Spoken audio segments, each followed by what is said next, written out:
Possible causes of fluctuating idle speed: vacuum leaks. A leak in the vacuum system can cause an irregular air-fuel mixture, leading to unstable idle speeds.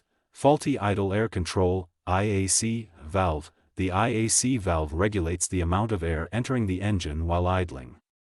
If it's malfunctioning or dirty, it can cause erratic idle behavior. Dirty throttle body. A buildup of carbon deposits in the throttle body can restrict airflow, affecting the engine's ability to maintain a steady idle. Mass airflow (MAF) sensor issues. If the MAF sensor is dirty or faulty, it may send incorrect readings to the engine control unit (ECU), leading to improper air-fuel mixture and fluctuating idle.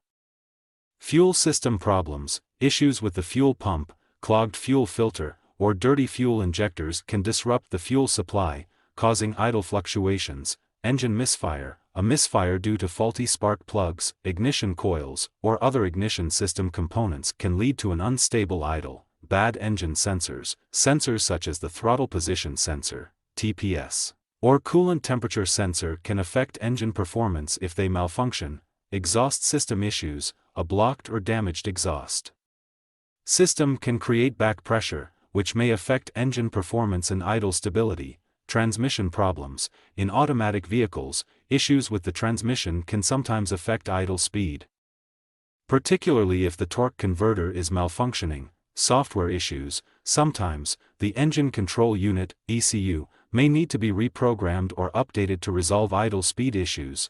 Conclusion: fluctuating idle speed can be caused by a wide range of issues, from simple fixes like cleaning sensors to more complex problems that may require professional diagnosis.